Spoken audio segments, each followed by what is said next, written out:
Hello everyone, and welcome to Let's Play Deadlight. I just saw this game in my Steam library and thought, hey, I have not played this. I heard it was pretty short and I figured, why not record it?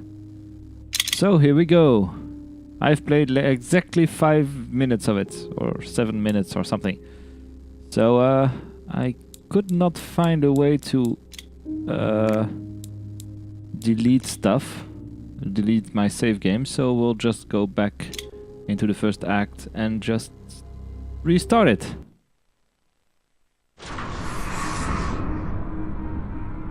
Just like sharks. When they stop moving, they die. Ooh, dark, gritty. That's how you are, Carla. Yes. Save yourself. Whoa. 1986. I was almost 1 year old. After the storm came the calm and silence that make men crazy. Carla! Carla! Why? Randy? Can you tell me what the fuck happened here? She's been bitten everywhere. She knew she shouldn't have gone outside. You killed her, you bastard! You murdered her! She's dead! No. What the hell have you done? Why? We would all be dead by now because of your little sister. How many times have we said not to separate from the group? Never means never. Shot drawing their attention even more. Either we reach the military shelter that you talk about so much, Grandpa, or we'll die right here. The radio message said that it was around here. It's a bit more than 5 miles west. Let's get out of here. Come on! I'm not leaving my sister here all alone. Nothing can be done now, Stella.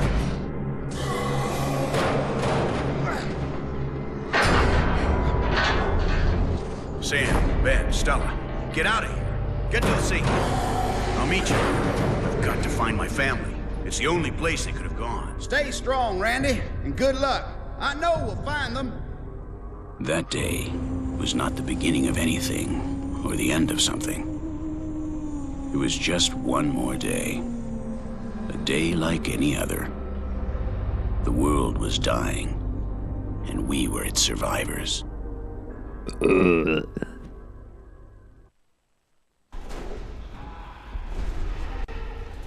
luck, Randy.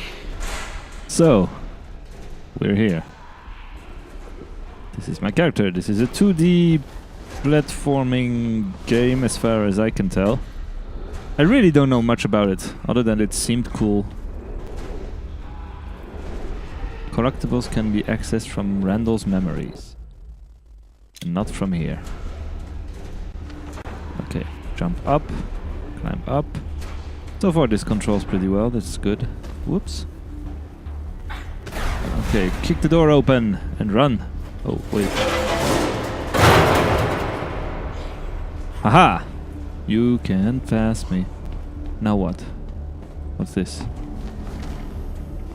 The wood is rotten and the planks are weakened. Okay, this is about as far as I got before stopping and thinking, hey, I should record this.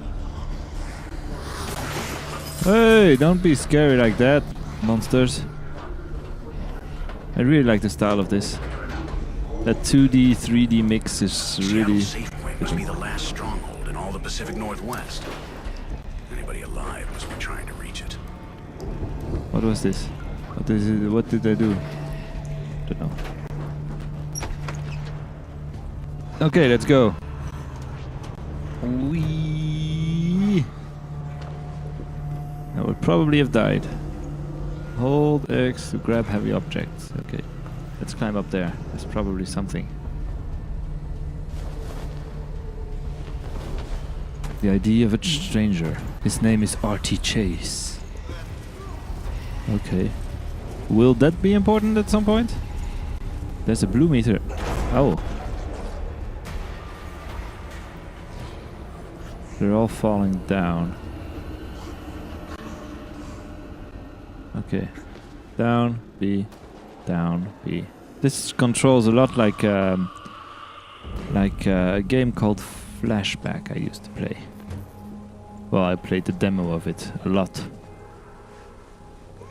I had it on a disc on my old Mac, I believe. Control. No, wait. Left trigger. This. Crouch. And yeah, flashback. I had it on my. Oh, yeah, great. I didn't even notice what I did there. There was a zombie and I crushed it to death by pressing a button. Okay. Here we go. Moving on. Stuff will happen.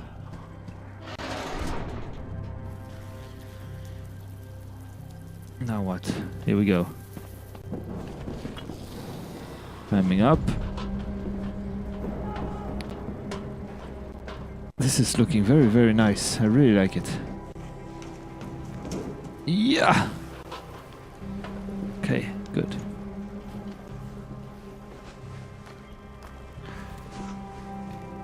It's a good thing that this guy can climb so well. Oula!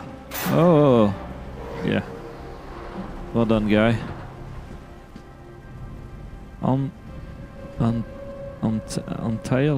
Until? What's that? I don't know. Let's just get down. No, down. B. Ow. RB. The right button to sprint. Yeah. Oh! I missed. Well, this is going pretty well so far. First death. 10 minutes in. Sounds normal. Isn't this right? Right button? To jump. Yeah. Okay. Did it.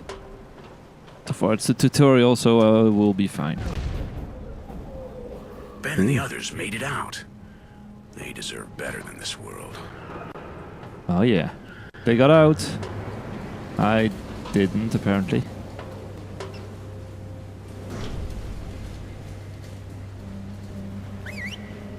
Hey guys, come over. You will probably die because you're stupid zombies.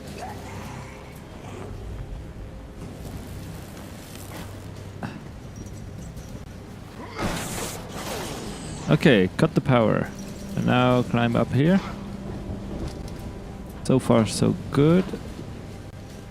Yeah. Whoa. Okay. And yeah, gotcha. What's this? Ben, Stella, and Sam managed to escape in the van that brought us to Seattle. It looks like I'll have to travel on my own to the safe point.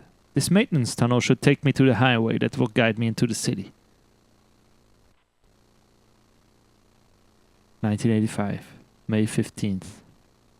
I never thought that I could do something like this, resorting to a diary to express myself. But come on, what have I got to lose? My name is Randall Wayne.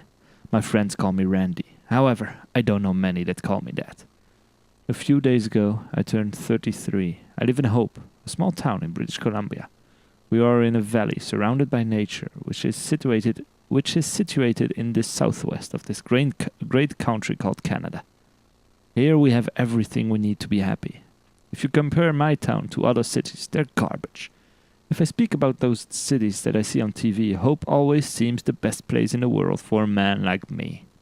My work also keeps me happy. I'm a park warden, right here in the mountains. My work requires me to spend a lot of time far from home and to be in direct contact with the trees and the animals. I normally hike up the mountain by myself. Man can trust the mountain. The mountain never disappoints you. I don't need anything else. Sometimes having someone close is dangerous. Ordinary people speak too much and always disappoint you in the end. Then there are a couple pages ripped out. Okay. June 6th. I lost my sense of direction today in the forest. I was going back and forth from the cabin, but I wasn't able to find a way back, in spite of having the way right in front of me. I couldn't see it. Tomorrow I have to go back. It seems there are poachers looking for trouble. I hate people that look for trouble, because those who look for it will always find it, although what they find might not be exactly what they expected. In the afternoon, I found a deer which had been run over I found a deer which had been run over on the road. It was a strange day. Who is that lady? Probably his dead wife or something? September 9th. Where have you been hiding, my dear diary? I have my daughter to thank for finding you again. I forgot to write, I know. And already summer has almost gone at a stroke. I like this exercise of writing, opening myself to others, even though nobody will read it. Gives me peace of mind. I feel that I exist. I also like to read things like this in the books that I carry to my watches. You never forget the thumb, eh? A blow on the very heart. You remember it. You dream of it. You wake up at night and think of it years after and go hot and cold all over. Joseph Conrad, I think. I was the same age as my daughter when my father abandoned my mother and disappeared for good. I think that childhood event really affected me and stayed inside me just like a burn that will always leave a scar on your skin although the wound is closed. A vivid memory of what it became. When you abandon something, it's because you don't want it. I believe so. I will never be like him. I will never abandon those that I love. Between a father and a son, there are big differences. October 2nd. Today I have a headache. Sore bones. The cold weather has begun and the mountain is getting ready for the new season. I also had a terrible migraine in the afternoon. October 10th. What an obsession. I spent whole day with numbers in my head. A 10 for here, a 16 for there, and infinite numbers of trees that I have counted in the forest. 3 foxes, 1 bear, 10 words said in all day, and 30 times that I've sat down to see the horizon with binoculars. 252 steps from the cabin to the road, 30 steps to go around the cabin. I don't know how many words there are in this diary, but there are many more words that are burning inside me, the words that I don't write. I'm afraid of closing my eyes and dreaming. I'm having this fear of everything coming back again, and the wind of the past hits my back. This loneliness doesn't seem enough, and nor is enough to write on this notebook now. Sometimes I also see what happened if I'm awake. Are there really 60 pages of this? Interesting. Let's just move forward. Yeah, there's more stuff. Okay, good. I'm just going to read everything. I'm interested in the story, so. And yeah, I'm interested in the story, and I'm taking you along, so I just figured I just should do it. Anyway, October 15th, Thanksgiving. Today was a day to remember. My wife made a great stew again. The whole family had dinner in silence, but it was a pleasant silence. It's not always necessary to fill the emptiness with words, right? Instead, Lydia was a bit sad for Nick. She says that he deserved better. Nick deserved better, and I think that we all deserve better. At least Nick's meat was tasty.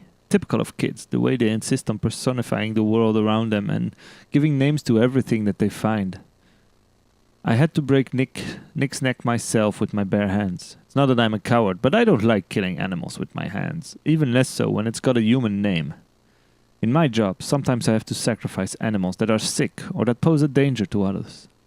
I know that all deaths are the same, even if it was a turkey with the name of a used car dealer. October 19th. They have sent a message warning to poachers. Ben Parker, an acquaintance of the town, made a phone call to the warden's office. It seems that he saw some hunters in a protected sector. Ben's a good guy. I think he's the only man in the town who I can talk to. I saw him in the mountain, and he's not one to look for trouble. He's often come to see me, and we talk about this and that. He's a man of the world, and easy to get along with. On the way back, I came across a van parked at the side of the road. 2 girls were on the shoulder, playing like little kids, playing and laughing. I've known those idiots for some time. They're always hanging around. The younger one, a tanned and chubby girl, couldn't stop smiling. She didn't say anything special, unlike the other one. They're from Vancouver, and they were looking for plants that help to cure goodness knows what illness. I've warned them. The forest knows how to find its food. It's not safe for girls to go into the forest to pick flowers. Wild animals do their job, just like I do mine. When they were leaving over the engine sound, I could still hear one of the girls laugh. I hate city people. October 22nd. Dreams are my reality. October 24th. I'm afraid of the night. I'm afraid of the night a bunch of times. December 5th. In spite of the migraine, I may still be able to forget everything and be only aware of the good things inside me. When my maternal grandmother, who was already over 80, died, the only person she had beside her was a nurse. The old woman lived alone and died alone. The girl said that before my grandmother died, she lifted her head up off the pillow and looked from one side to the other, as if she were trying to find someone, and then she lay down again and died. There's no doubt that the void surrounds me, but I'm also sure that I haven't completely fallen into it. At times, I feel that if I lift up my head, I will be able to cross to the other side. December 12th. Lydia has all the imagination that her mother lacks. Shannon has been worried and angry for a few days. I can tell that she is upset with me. I know well that I have spent time outside, more than I should have. But in this season, and with the chaos of the poachers and the hunting, I couldn't do more for her, not for us. I know that, and I feel sorry. December 25th. Don't you like it, Randy? The mountain is beautiful. Merry Christmas, and happy 86. January 14th. Yesterday, I went back to Harry's Corner for the first time in a year. I don't like closed spaces. I was going only to have a beer with Ben and would leave after that, but he was late. The stuffy air of Harry's Corner and all those regulars analyzing each one of my gestures made me very nervous. I don't like how those guys look at me. I don't like when they speak. I don't like their laughter. I can't hear what they say, but I'm sure that they're talking about me. When Ben arrived, he brought some wrinkled clippings from the local newspaper. He remains concerned with the attacks in the forest. What does he want me to say? I can't do anything, but Ben stands his ground, because the best he can do is organize for some people of the town to go out to the mountain to chase the bears. He is sure that if we scare off some of them, the people from the city will return, and that the business will return. I told him what I think. The carrion nourishes soil, and even though you can scare off some animals, new ones will come. If you pull out a fang today, a new one, a stronger one, will grow back tomorrow. Nature is like that, and the men who can't control it are like that. February 27th. There's a strange feeling of unrest in the forest. I'm getting it from the trees and animals. What the hell is happening in this world? Altercations with the police in southern Poland. It seems like something serious is happening in Europe, but they're not saying anything. I think they're hiding the worst part. People say that the army is launching chemical agents over a little town. The people are mad furious. Several cops have died, but the government denies it. It's snowing again today, and the silence here is scary. March 1st. Since that strange dream that I had, it seems like the world is awaking every day with a new revolution. Normally I don't pay too much attention to the news or television, but something serious is happening, that's for sure. Shannon is worried too. She wants us to go to the town to buy some food. Supplies, she says. She says that she's talked with some neighbors and they're getting prepared. There has been lots of tension that seemed forgotten in Europe. A wave of violence? A new world war? I already said that you can't trust those commies. March 7th. A week has passed since the last time I wrote. I didn't really know quite what to say today. They're talking about an infection. People are getting ill all around the world. They die easily. They are sacrificing animals. Europe is in quarantine and nobody knows what to do. There have already been some confirmed cases on the east coast of the USA. The Prime Minister says that there is nothing to be worried about, but nobody believes him. I forbade my wife from leaving the house. I will take care of everything. March 10th. We had a meeting in the head office. One of the Mountie supervisors has come to visit us and given us some advice, plus information. It seems like it's a rabies epidemic, but the virus has mutated, he says, and like during any other epidemic, we need to take special precaution when dealing with wild animals. In some cases, the deaths and mutilations, like other problems in the forest, have stemmed from them. If a human is attacked, he will present the same symptoms almost immediately. We must raise the alarm about any sighting on the mountain. March 12th. The wave of violence has spread beyond Europe. They say that the hospitals weren't ready for something like this. But what does something like this mean? What are they talking about? About an innocent rabies epidemic? No, I don't believe them. But the lies go further. People on this side of the ocean say that everything is under control. They're talking about more than 300 people being affected. But I don't really know if that word means the dead or the infected. Those bastard politicians, they keep lying. Today, a plane crashed in the Gulf of Mexico. Nearly 150 people are missing. And is God considering doing anything? I'm not a religious person, but I know that any wild fox that I protect out there is stronger and fairer than the God that they pray to. I need to go back to the forest, go back to the place where I am, who I am. Go back to the place where I am who I am and where nothing worries me. March 16th. Nobody walks the streets alone. Everybody goes with somebody else. We can chew the fear like wasted chewing gum that lasts forever. They broadcasted some images on TV. A man entered a bank and without saying anything attacked the workers and customers. He didn't take a single cent. When he went out, the police shot him. But he kept walking towards them without fear. Too much blood on TV these days. March 23rd. Shannon, my wife, is very nervous, but she doesn't want Lydia to know. We keep her out of it. March 25th. We've lost communication with the outside world. Yesterday I switched on the TV and they were broadcasting an emergency signal together with an irritating buzz. Also, those cowards in Ottawa are hiding. The radio isn't working either. We can't hear anything. Well, I lied.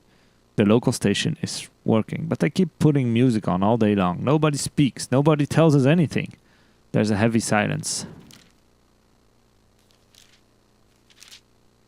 April 20th. I haven't written anything for quite some time.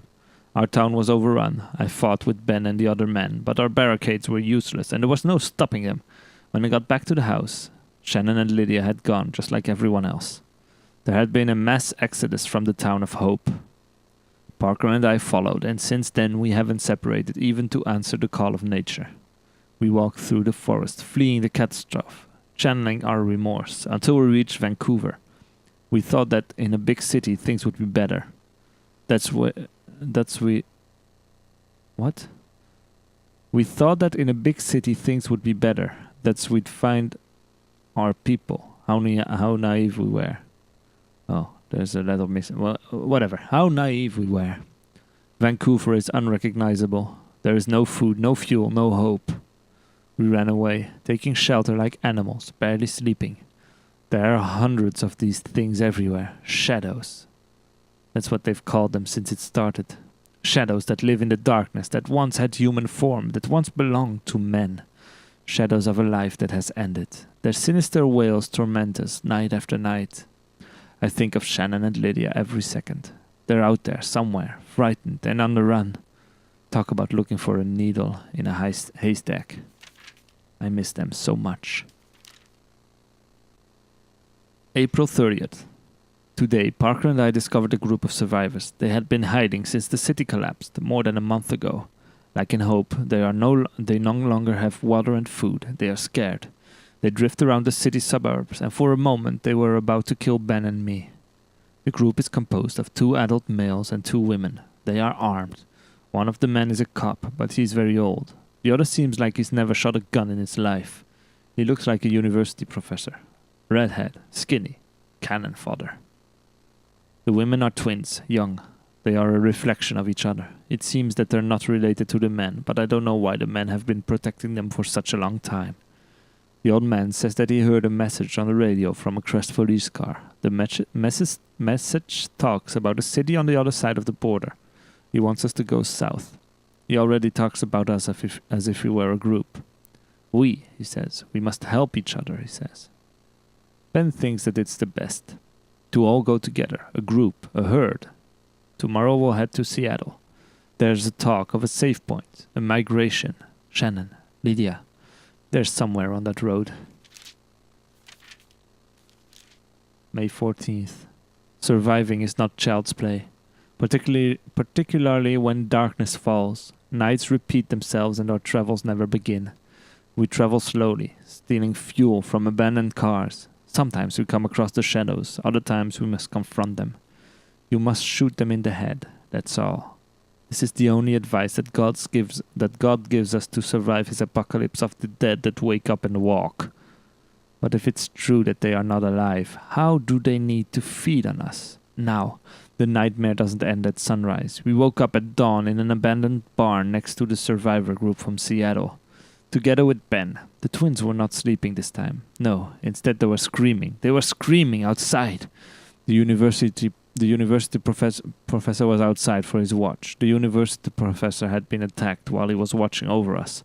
A bite on his arm. He was bleeding. We had to clean up the area. Later, the redhead guy, the damn university professor, bled to death in front of us and he stopped breathing. We all knew what was going to happen next. Every single one of us. I had to sacrifice him. June 7th. Lydia, Shannon. Names that I can't forget. My head is divided into thousands of fragments, little pieces of smashed crystals, ground sugar, interrupted words, a puzzle that I can't solve anymore. There's no future. These are the days without any tomorrows. July 1st. When I was younger, I could remember everything. Things that happened and that did not happen. Now I have to look through these pages if I want to find my memory. We can see the city from far away, and everything we heard about it seems true. Seattle is a ghost city. You'll never find a place that's nice and peaceful, because there isn't any. It didn't exist before, and even less so now. You can deceive yourself like this professor. You may think there is, but once you get there, when you're not looking, somebody'll sneak up and write "fuck you" right on your nose. Wow. That was a lot longer than I expected. Let's get back to the game. But first, I am going to stop the recording and check if everything goes alright. I'll be right back. Well, that worked perfectly. And it took me about 27 minutes to climb up. What's this? It says here the highway is at the end of this tunnel. It's a straight shot to the safe point. Shannon and Lydia might even be there by now. Well, let's go then. Whee! Oh, missed. Hey, that's scary. I don't like scary games. Didn't I tell you the guys that before? Whoa. A page torn from a book. There's a poem written. Through me the way into the suffering city. Through me the way to the eternal pain. Through me the way that runs amongst the lost.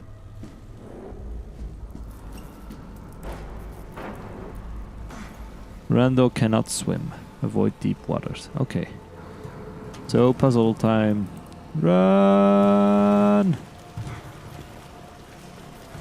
And do this valve thing. Puzzling time! Reminds me of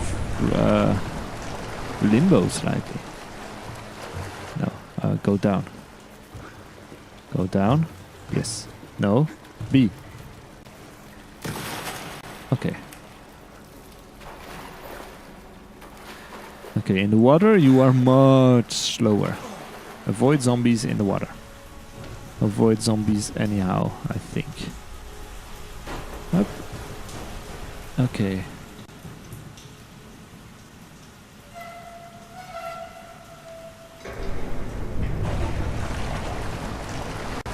What's next? What's next? I really like that story, by the way. It was very moving of some sort. There's going to be zombies there. They're going to stand up. Yeah, I figured. Don't stop. Whatever you do, don't stop. Why are they faster than me? Come on, come on, come on, come on. Ow. Me.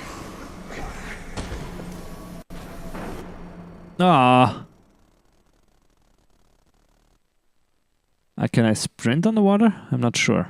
I shall try that. Oh wait, I need to press this again.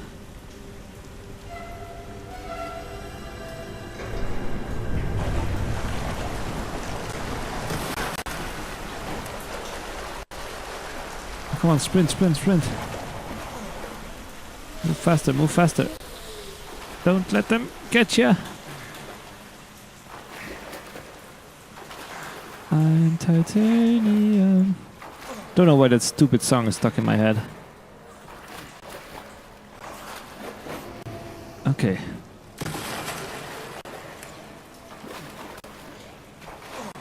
At least I like the slow infected zombies. I like it. That's my favorite kind of zombies. The ones that are heavily talked about by in books like what's it called? Oh. Okay.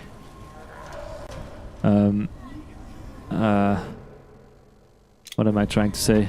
Yeah, in books like The Zombie Survival Guide by Max Brooks. Those are my favorite kind of zombies. That is updated. Yeah, that's what he said. This is what's left of our world. A dying oasis. No more water, no more life. The war between man and shadows. Devastation. The interstate is full of the abandoned vehicles that were trying to escape the city. A shortcut to the safe point can be found on the other side of the road. According to the map, I should cross this highway to get closer to the safe point. Whoa, that was dangerous. Cross the highway. Seems like not a safe idea at all. Let's go down. No, let's go down, I said. Sorry about that. Try to pick up this thing. Arthur L. Allen. Allen! Allen! No, A. Okay, A to climb up.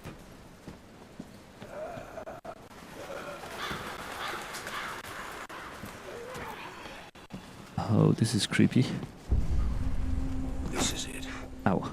This is what's left of our world now. These are the leftovers of the war between men and shadows. A snapshot of what we've become. Bloody hell on Earth. This is magnificent. I love it.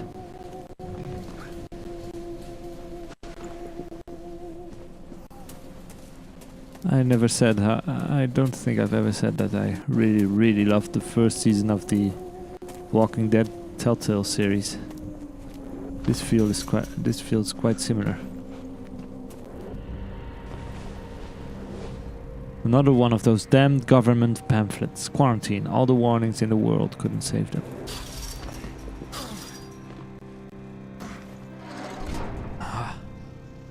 Yeah, really, really feels reminiscent of the World War Z book. Which is good, because it's a magnificent book. What's that?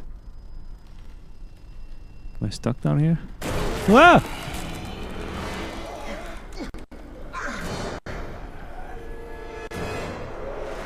Okay, what the hell is going on?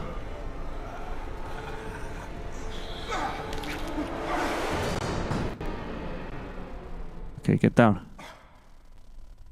No? Do I need to get this zombie in here? Come on down. Come on. Come on then. Fall down. Whoa, whoa, whoa, whoa.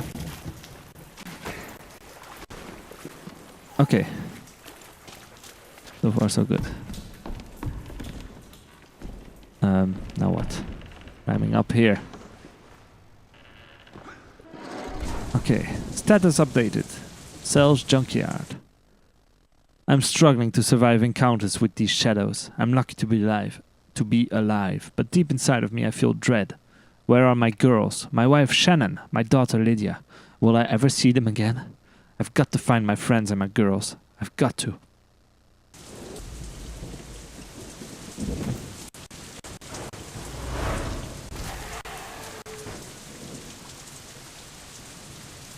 No, I can't open this. Do I need to firefighter's axe. Yay! Oh, stuck in a head. Ugh. Thanks, buddy. B. To swing. Okay, good. And finish. No time to waste.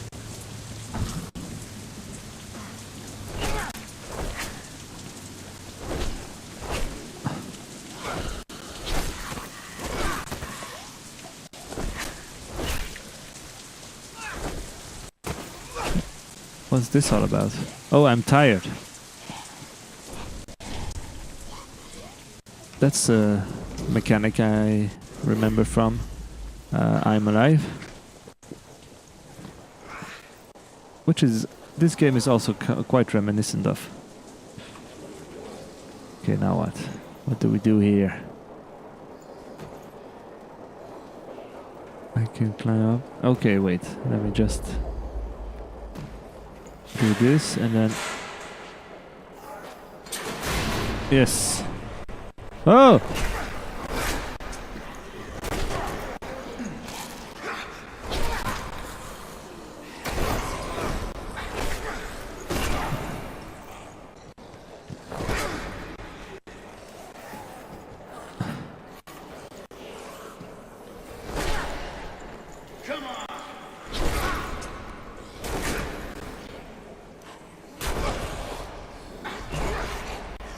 Yeah, I noticed.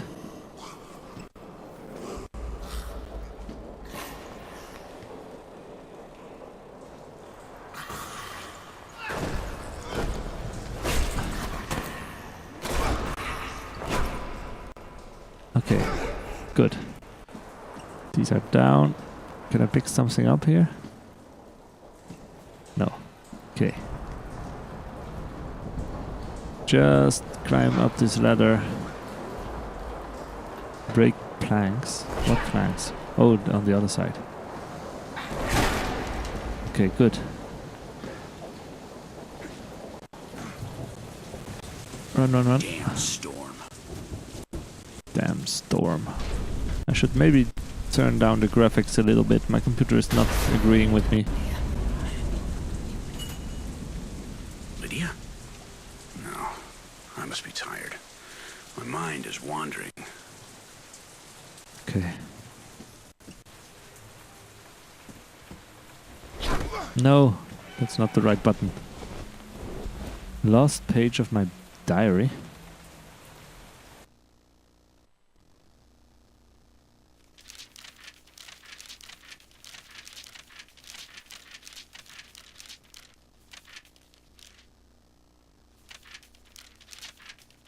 Was this the page I found? No, I read this. I read this. What? Let me... Can I reload the checkpoint? I don't know. Why does the game do this? Hello?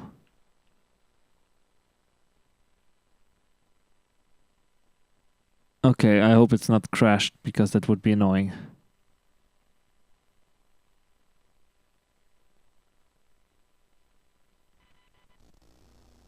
Okay, I think we're back-ish. Reload the last checkpoint so that I can maybe read that diary page. Okay, go. Sorry about that small hitch. Yeah. Lydia? No, I must be tired. My mind is wandering. Pick up this. Oh, damn it. Which page did I find?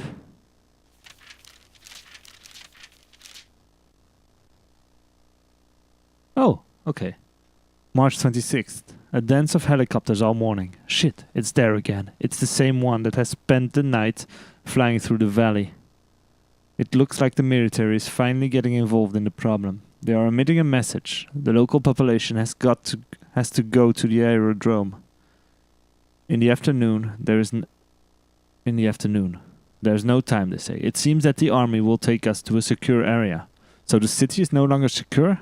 A tiny town isolated from everything and surrounded by a deep forest, protected by mountains, is no longer secure? What the hell are these men talking about? I don't understand anything. Hope. How ironic. This city has become a place without hope. I must do something. My family is in danger. Whatever it is, it has arrived in Canada. Yeah, so there are pages missing and I will find them at some point. So, but for now, I want to thank you all very much for watching, and you will hear more of this very nice game so far. Next time, I plan on uploading this on Sundays when I have the time. So, we'll see. Anyway, thanks a lot for watching. Bye-bye.